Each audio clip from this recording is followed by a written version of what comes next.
Bonjour à tous. Alors, aujourd'hui je vais vous lire une histoire. Enfin, plusieurs histoires. J'ai un petit livre, Contes de Haute-Bretagne, par Paul Sébillot. Et donc en fait c'est un recueil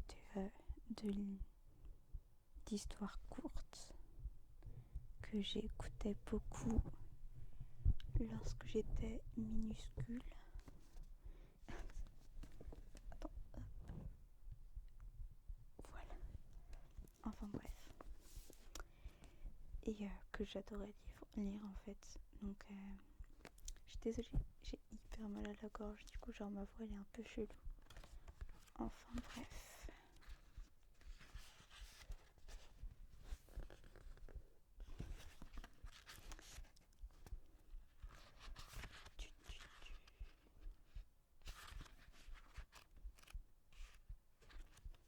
Alors, première histoire.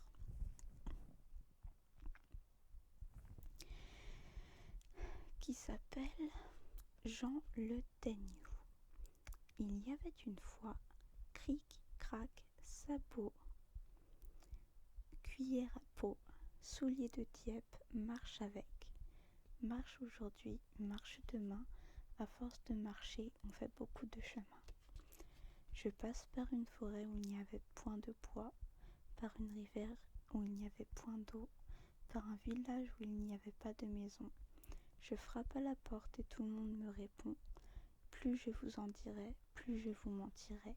Je ne suis point payé pour dire la vérité. Il y avait une fois, par une bonne foi, un homme et une femme très âgés. L'homme avait 80 ans et la bonne femme 70. Du temps qu'ils étaient amoureux, ils avaient eu un petit garçon.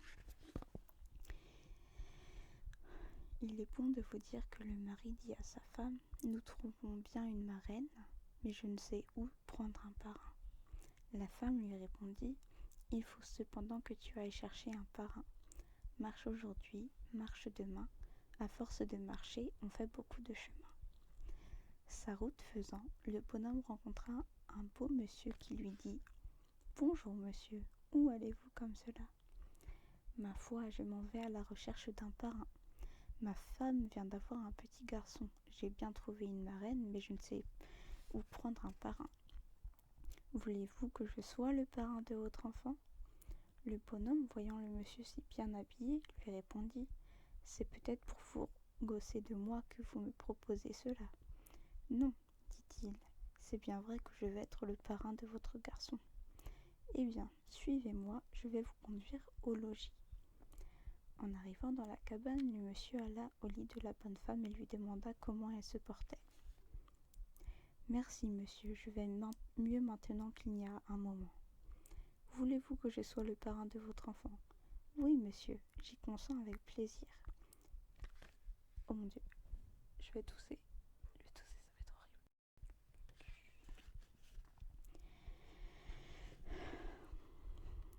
Mais où est la marraine ? On lui dit « La voilà qui tient l'enfant sur ses bras. » Quand l'enfant fut habillé, on le porta au bourg pour le baptiser. Le parrain fouilla dans sa poche et dit au bonhomme « Tenez, voilà 1000 francs.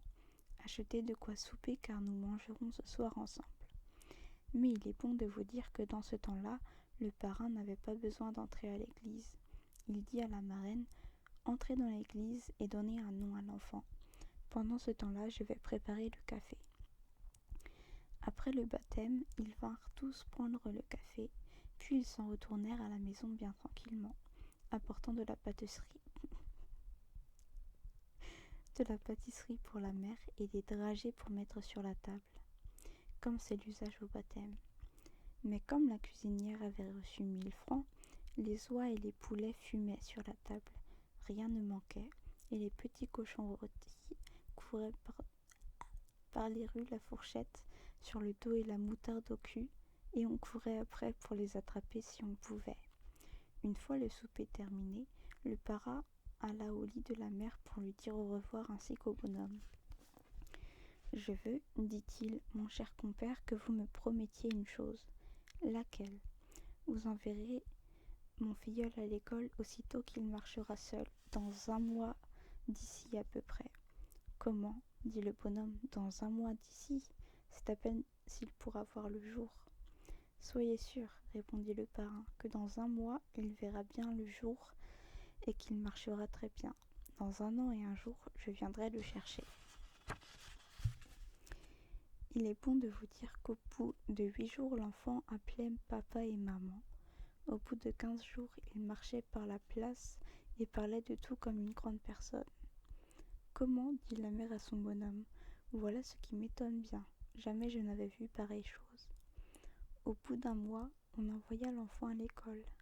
La première journée, il apprit son alphabet. La seconde, il sut épeler. La troisième, on le mit à lire. Et le maître d'école, bien surpris, dit au recteur: Depuis 20 ans que je fais la classe, je n'ai jamais vu chose pareille à celle qui se passe aujourd'hui. J'ai un enfant qui en 2 jours a appris à épeler.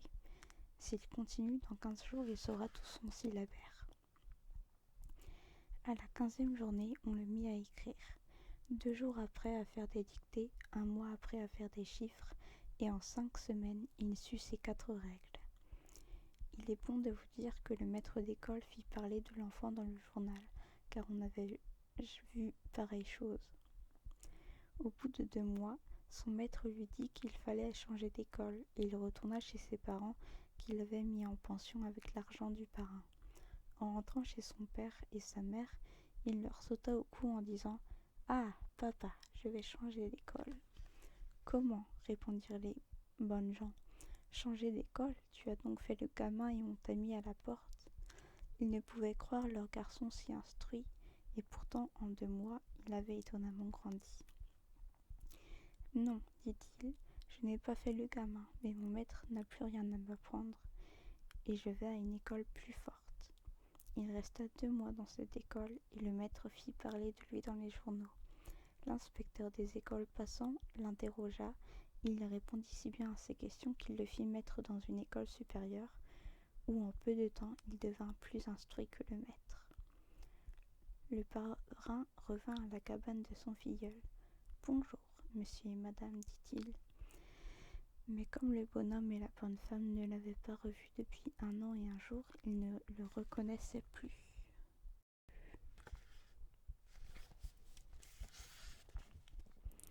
« Comment? Dit le parrain. Vous ne me reconnaissez pas? Non, monsieur, je ne crois pas jamais vous avoir vu. Vous ne savez donc pas que c'est moi le parrain de votre enfant? Où est mon filleul? Quand les bonnes gens entendirent cela, ils lui firent 1000 honnêtetés et l'invitèrent à passer à table. Ils s'étaient mis à l'aise avec l'argent qu'il leur avait donné. Tout en mangeant, ils disaient: Eh bien, mon filleul apprend-il bien? Ah, dit la bonne femme, jamais on n'a vu pareille chose. Il a déjà changé 3 fois d'école et on a parlé de lui dans les journaux. Vous ne les avez donc pas lus? Allez chercher mon filleul, je veux le voir. Le père alla chercher son fils, mais il y avait ce jour-là une composition. L'enfant aurait bien voulu rester à la faire, et il disait à son père: Ah, papa, vous me faites tort. Pourquoi êtes-vous venu me chercher aujourd'hui? C'est ton parrain qui est chez nous, et il est venu pour te voir. Mon parrain? Dit Jean, je ne l'ai vu, ni connu. Pourquoi vient-il me voir aujourd'hui? C'est qu'il avait promis le jour de ton baptême de venir te voir au bout de 1 an et 1 jour. Il n'y a point manqué. En arrivant à la maison, l'enfant dit au monsieur: Bonjour, mon parrain, vous a-t-on invité à manger un morceau? Oui, oui, filleul, j'ai bu et mangé, ce qui m'a fait plaisir. Comme tu as grandi, as-tu un peu d'instruction? Ah, répondit Jean, oui, mon parrain. Il y en a plusieurs qui ont la barbe au menton et qui n'en savent pas aussi long que moi. Le parrain dit au père et à la mère: Mon filleul va s'en aller avec moi. Ah, répondirent le bonhomme et la bonne femme, comment allons-nous faire à nous passer de notre cher petit gars? N'ayez pas peur, il n'aura pas grand mal, il sera seulement chargé de garder mon château quand je serai absent. Eh bien, mon enfant, dit la mère, veux-tu bien suivre ton parrain ? Oui, répondit l'enfant qui ne voulait pas refuser. Le parrain fouilla encore dans sa poche et en retira 10 000 francs qu'il donna au pauvre Jean pour les mettre à l'aise. Il dit à son filleul, « Il faut que nous partions. Embrasse ton père et ta mère et dis-leur au revoir. » En partant, Jean dit à ses parents, « Ne pleurez pas. Dans 1 an et 1 jour, je reviendrai vous voir. » Voilà le parrain et le filleul qui se mettent en route. Marche aujourd'hui, marche demain. À force de marcher, on fait beaucoup de chemin. Il est bon de vous dire que sur la route, le parrain dit à son filleul qu'ils allaient trouver une cavale qui les emmènerait promptement. Quand la cavale arriva, « Comment, parrain ? Dit Jean, vous n'avez rien qu'un cheval ? Sois tranquille, il est bien capable de nous porter tous les deux. Pourtant, si nous avions eu chacun le nôtre, nous aurions été plus à l'aise. Je vais monter devant, tu seras derrière moi, et tu me tiendras par mon habit. Y es-tu ? Attention au coup d'éperon. » Le cheval marche des 4 pieds, et les voilà partis. Marche aujourd'hui, marche demain, à force de marcher, on fait beaucoup de chemin. À chaque heure, le cheval parcourait 10 lieues. Sommes-nous bientôt arrivés, parrain ? Non, pas encore. Marche toujours. Pour la seconde fois, Jean, qui commençait à s'impatienter, demanda s'il y avait beaucoup de route à faire. Ah, répondit le parrain d'un ton sévère, tu vas finir par m'ennuyer avec tes questions. Le filleul, tout penaud, regardait son parrain. Toutefois, après un long intervalle, il se hasarda à renouveler sa demande. Bientôt, dit le parrain, tu vas apercevoir une voûte sous laquelle il faut que nous passions pour pénétrer dans mon château. Jean ouvrait de grands yeux et bientôt il s'écria « J'aperçois la voûte devant nous. » Quand on arriva au portail du château, le cheval n'attendit pas que la porte fût ouverte. Il sauta par-dessus et le voilà dans la cour.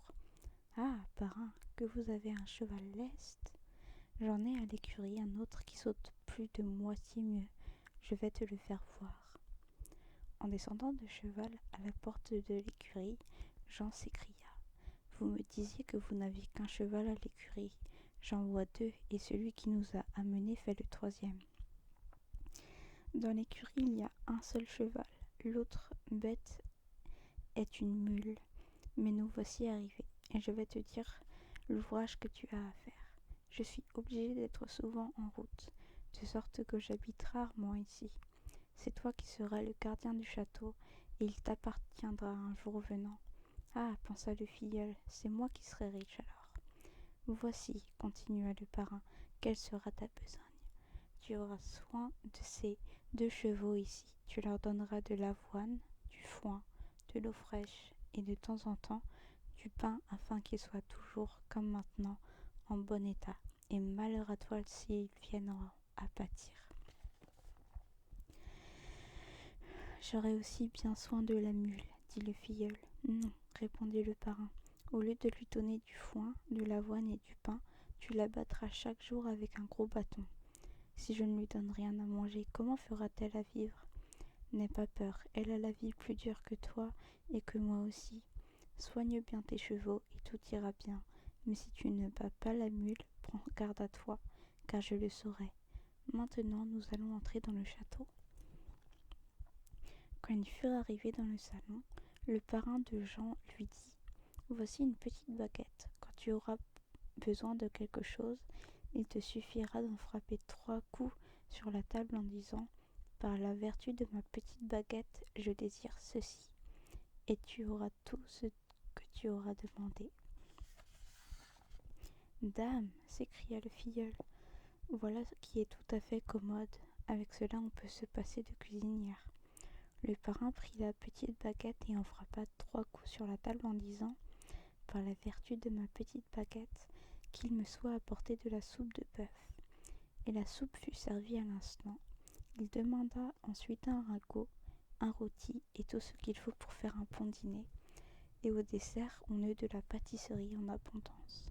« Votre baguette est bien commode, parrain, et si j'étais à votre place, je ne la céderais pas pour beaucoup d'argent. » Quand le repas fut achevé, le parrain dit : « Maintenant, nous fumerions bien un cigare. » Il frappa la table.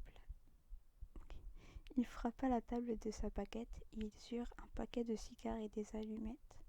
Pendant que le parrain était en train de fumer son cigare, il lui arriva une dépêche et il dit à son filleul : « Voici une lettre qui m'oblige à être absent pendant 48 heures. Je te laisse la baguette afin que tu puisses boire et manger quand il te plaira. N'oublie pas les chevaux et la mule. Tu n'as pas encore visité le château. Voici 100 clés qui ouvrent 100 chambres. Tu pourras en visiter 99, mais je te défends de mettre les pieds dans la 100e. » « Ma foi, dit le filleul, je m'en passerai bien. J'aurai assez à m'occuper de parcourir et de regarder les 99 autres. Quand tu auras vu les chambres, tu pourras aller te promener dans le jardin qui est rempli de fleurs et d'arbres curieux. Mais prends bien garde d'entrer dans la 100e chambre, car je le saurai. » Quand son parrain fut parti, Jean commença à visiter les chambres. Il est bon de vous dire que les clés étaient numérotées. La première chambre était pleine d'or, la seconde remplie d'argent. « Ah, dit le filleul, si cela continue, je ne suis pas près d'arriver à la dernière chambre. C'est un endroit joliment cossu ici, et je suis bien tombé. » La troisième contenait des bijoux, et plus Jean allait, plus il voyait d'objets précieux. Il était si occupé à regarder tout cela qu'il ne songeait plus à ses chevaux et à sa mule. Il finit tout de même par y penser, et il alla à l'écurie, bouchonna et tria ses chevaux, leur donna de l'avoine et du foin, puis il prit un bâton et n'épargna point les coups à la mule qui sautait dans l'écurie et qui faisait pitié. « C'est dommage tout de même, dit Jean, de frapper une si jolie petite mule. Je ne le ferais pas si mon parrain ne me l'avait pas commandé. » Quand le parrain fut de retour, il lui demanda s'il avait bien fait son service. « Oui, dit-il, et j'ai battu la mule si fort que j'en avais pitié. »« Il ne faut point avoir pitié de cette bête-là. Continue à la frapper. As-tu visité toutes les chambres ? » ?»« Non, il me reste encore quelques-unes à voir. Surtout fais attention à ne pas entrer dans la 100e. Je t'en avertis pour la seconde fois. » « Ah, je saurais bien m'empêcher d'y aller. C'est toujours de plus en plus beau. »« As-tu fait un tour de jardin ? » ?»« Non, pas encore. » Ils allèrent dîner et le repas fut servi quand ils eurent frappé la table avec la petite baguette. Mais à la fin du repas, le parrain reçut une dépêche qui lui disait de s'absenter pour 8 jours. « Mon filleul, dit-il, je vais être encore 8 jours dehors. Fais bien ton service comme de coutume et surtout ne ménage pas la mule. » Son parrain parti, Jean continua à visiter les chambres. Plus il allait, plus c'était beau, et quand il arriva à la 100e, il dit : « Celle-ci doit être encore plus curieuse que les autres. Il faut que je voie ce qu'il y a dedans. » Il ouvrit la 100e chambre, et dès que la porte fut entr'ouverte, il aperçut des corps dont les uns étaient pendus au plafond, tandis que les autres étaient sur le plancher couchés dans leur sang. Il recula effrayé, et sa clé tomba dans le sang. Il voulut l'essuyer, mais la tache ne s'en allait pas. Il ferma la porte et descendit pour laver sa clé à grande eau, mais plus il la frottait, plus la tache de sang devenait grande. Tout en la lavant, il pensait à des livres qu'il avait aperçus sur un meuble derrière les cadavres. « Ma foi, dit-il, puisque j'en ai tant fait, je veux visiter tout. J'irai peut-être prendre place au milieu de tous ces corps morts, mais tant pis. » Il retourna à la 100e chambre et ouvrit un livre. Comme il était instruit, il le lut facilement et enseignait la manière de se changer en bête, en fourmi, en papillon, en oiseau. « Bon, dit-il, je n'ai plus peur de mon parrain, mais, pensa-t-il au bout d'un instant, si je suis un oiseau, il pourra me tuer. Je vais me changer en fourmi et me cacher dans un petit trou sous le seuil de la porte, et il passera par-dessus moi sans me voir. » Il se changea en fourmi, puis redevenant homme, il alla à l'écurie soigner ses chevaux, et quand il les eut pansés, il se mit à frapper la mule. « Ah, lui dit-elle, au lieu de me battre comme tu fais, tu agirais mieux en me donnant à boire et à manger. Sais-tu ce que tu viens de faire ? Tiens, est-ce que les mules parlent maintenant ? Oui, répondit-elle, et c'est pour ton bien. Tu n'as pas de temps à perdre.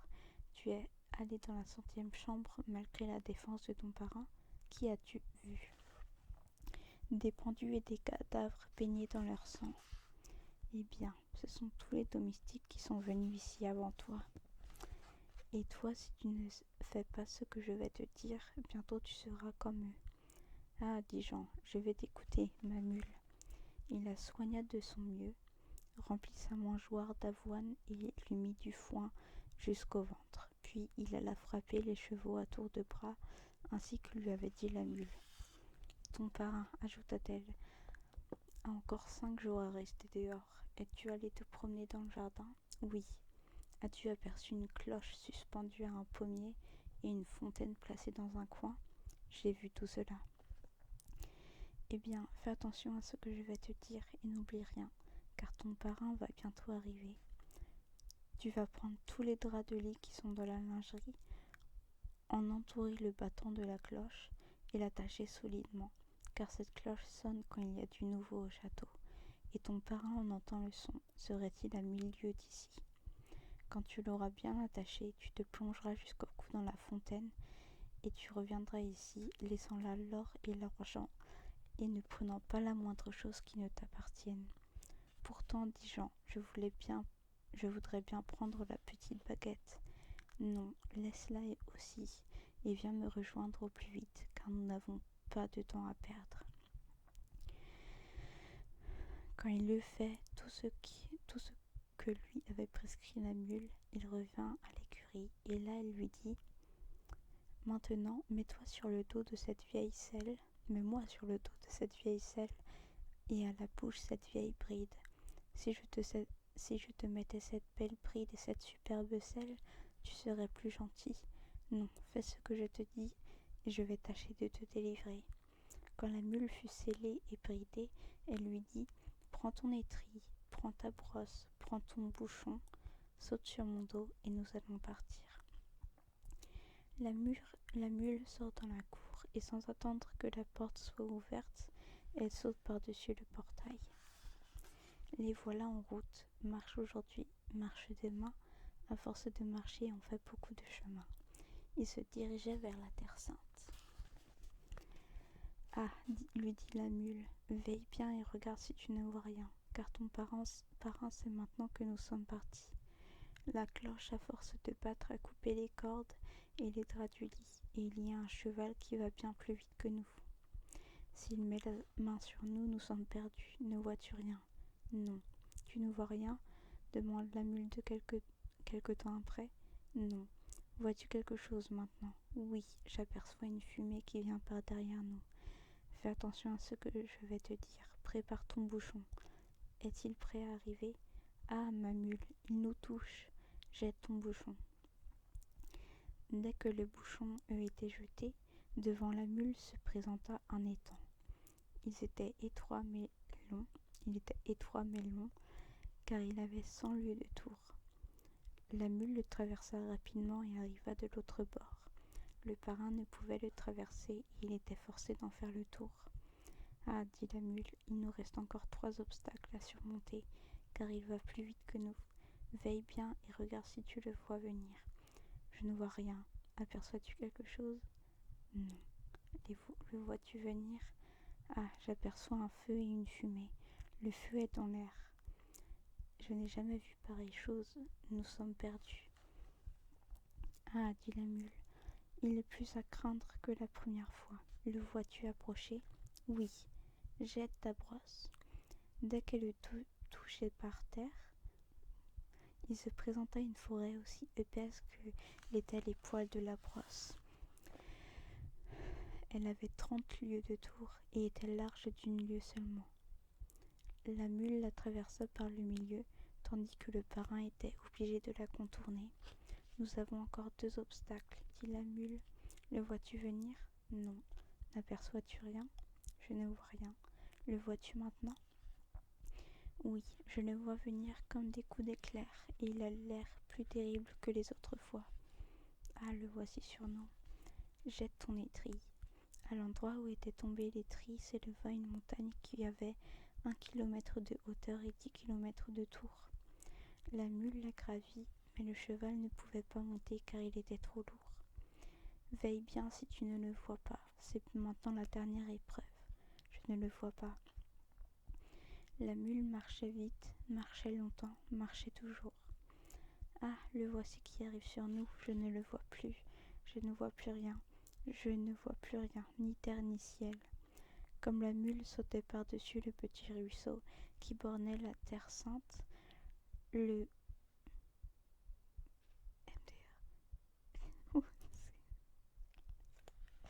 parrain qui était le diable en personne arrivait sur eux. Ah, dit la mule, il était temps, car je n'en pouvais plus. Quand la mule passait par la rivière, le diable emporta la moitié de sa queue qui dépassait le ruisseau.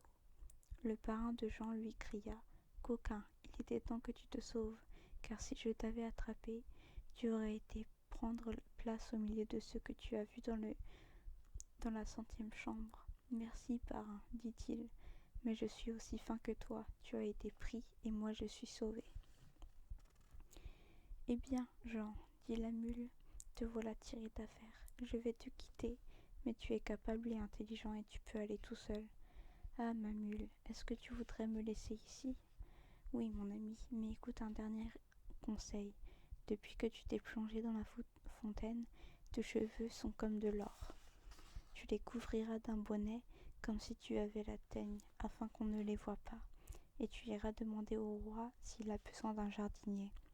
Comment ferais-je, ma mule, moi qui n'ai pas appris le jardinage ? Va sans crainte, et quand tu auras besoin de moi, voici une petite baguette. Tu en frapperas la terre en disant « Par la vertu de ma petite baguette, à moi ma mule », et j'accourrai aussi vite que la parole.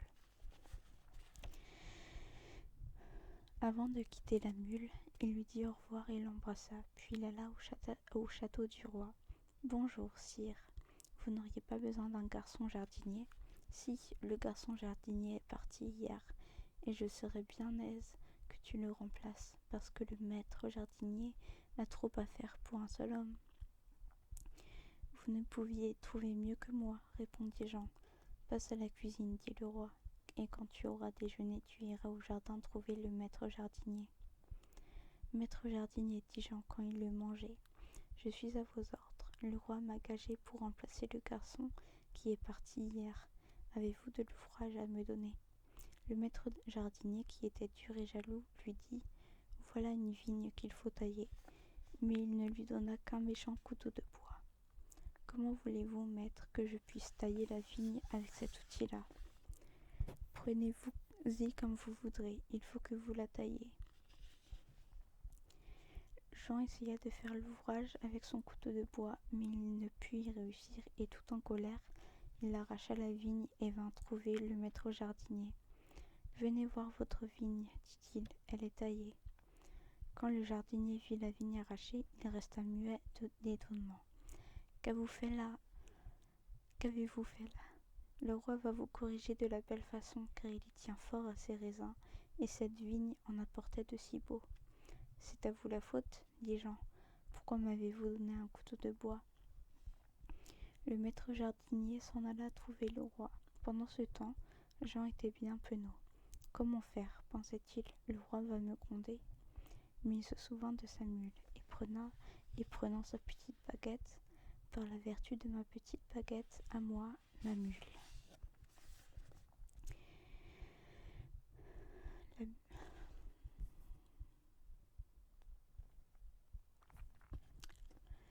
La mule arriva bientôt.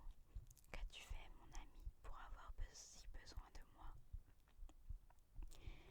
On m'a envoyé tailler cette vigne, mais comme je n'avais pour cela qu'un couteau de bois, je l'ai arraché. Ce n'est pas grand-chose que cela, par la vertu de ma petite baguette, que la vigne soit taillée, comme si le meilleur jardinier y avait mis la main, et qu'elle se couvre des plus beaux raisins qu'on ait jamais vus. Aussitôt tout cela s'accomplit,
sarcler les carottes, ne les voyez-vous pas? Si, mais vous avez arraché les carottes et laissé l'herbier. Je vais encore aller le dire au roi. Sire, dit le jardinier au roi, j'ai envoyé mon aide sarcler les carottes et il a laissé l'herbe debout et arraché les carottes.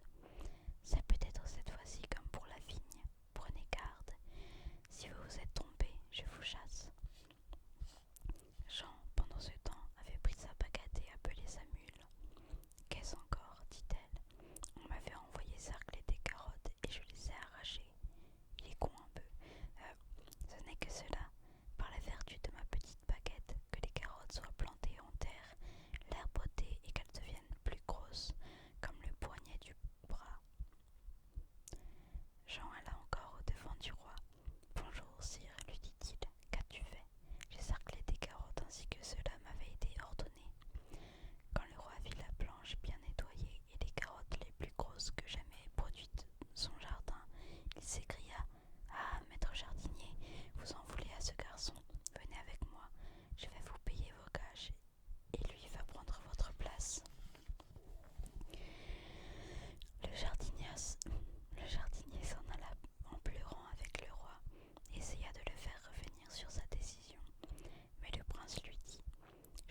princesse retourna se coucher, le cœur bien gros, et elle ne dormit guère cette nuit-là.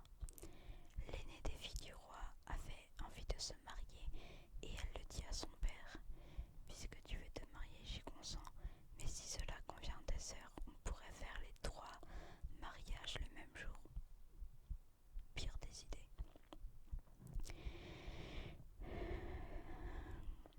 Après les avoir consultés, le roi fit bannir au son du tambour que les 3 princesses voulaient se marier et qu'à jour fixe, elles choisiraient chacun un époux.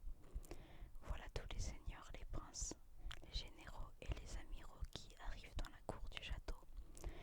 Le roi fit ranger les prétendants sur 2 lignes et donna une boule d'or à chacune de ses filles en disant à l'aînée de choisir la première, et elle jeta sa boule dans les pieds d'un prince. La cadette lança aussi la sienne dans un autre prince. Eh bien, dit le roi, c'est au tour de la jeune maintenant. Ah papa, répondit la princesse qui s'appelait Eugénie, tout le monde n'est pas ici. Tu es bien difficile, ma fille. On fit venir les officiers qui furent rangés sur 2 lignes, mais la princesse jeta sa boule au pied du roi en disant « Tout le monde n'est pas ici ». Les marchands et les ouvriers furent appelés, et la princesse jeta encore sa boule à terre en répétant « Tout le monde n'est pas ici ». Enfin, dit le roi, il ne manque plus que Jean, qu'on aille le chercher. Jean suivit l'envoyé du roi. Il avait de gros sabots, un chapeau et des habits tout usés. Et quand il arriva en présence du roi, il dit « Bonjour sire, que me voulez-vous ? Allez mon ami, vous mettre en rang parmi les autres. C'est peut-être vous que la princesse choisira pour son mari. » Comme il se rendait pour aller se mettre en ligne, il sentit une boule qui le frappait dans ses sabots et il se retourna en disant « Qu'est-ce que c'est que cela ?» Tous ceux qui étaient présents se mirent à applaudir et à rire en criant « Vive Jean le Téniau, c'est lui qui va épouser la princesse. » Eh bien, dit le roi, tu vas avoir ma fille, votre fille. C'est moi qui vais être glorieux maintenant. Le roi n'était guère content de voir sa jeune fille se marier à un jardinier pendant que les aînés épousaient des princes. Mais il n'avait qu'une parole et les noces eurent lieu. Ce jour-là, le roi ne parla pas à Jean qui s'en plaignit à sa femme.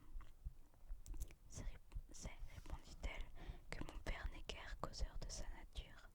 Enfin, tu es ma femme et désormais pour la vie. Oui, dit-elle, et je te suivrai partout où tu voudras. Quelques jours après les noces, le roi, qui n'était pas flatté du tout d'avoir Jean dans sa famille, dit à la princesse « Ma fille, tu as épousé le jardinier, c'est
Son cheval, qui ne marchait que sur 3 pattes, resta encore embourbé au même endroit, et quand ses beaux frères passèrent à côté de lui, il disait: En voilà un fameux guerrier, il en faudrait plus de 100 000 comme lui pour tuer un Prussien.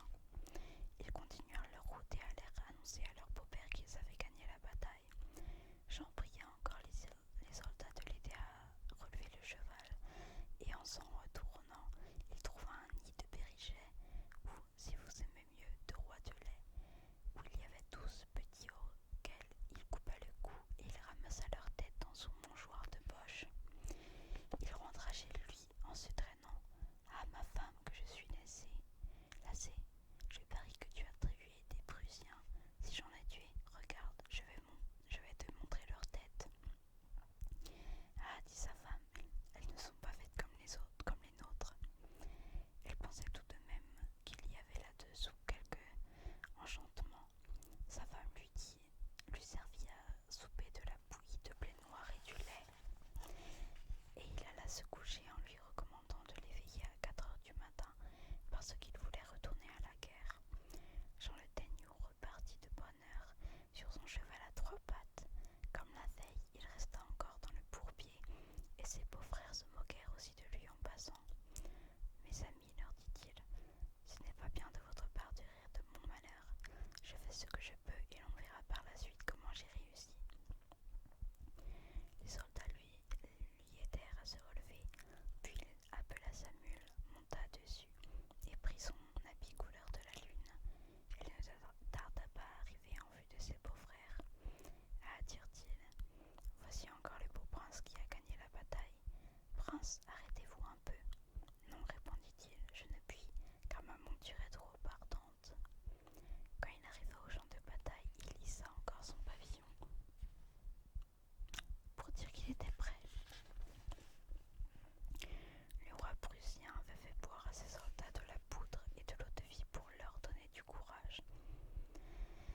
Mais quand le combat fut engagé, la mule sautait au milieu des ennemis, et à chaque fois qu'elle retombait, elle en écrasait plus d'un cent. Sans compter ceux que Jean tua avec son sabre, il tirait sur lui sans pouvoir l'atteindre. Le roi de Prusse ne tarda pas à hisser le drapeau blanc et à demander une trêve jusqu'au lendemain. Il donna à Jean un parchemin où il déclarait qu'il s'avouait vaincu. Bientôt, il rencontra ses beaux-frères. Voilà, dirent-ils, un prince qui fait du chemin. Où allez-vous, messieurs? Leur demanda Jean. Beau prince, nous allons à la guerre. Il tira son parchemin de sa poche et leur dit qu'il était inutile d'aller plus loin, puisque la bataille était remise à demain. Descendez du cheval, dirent-ils, et venez vous rafraîchir avec nous. Non, répondit-il, ma monture ne peut rester en place. Le voilà reparti, il fut bientôt hors de vue. Arrivé à son vieux cheval, il quitta la mule et le fit encore entrer dans le bourbier. Ses beaux-frères disaient en passant près de lui: Nous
sur chaque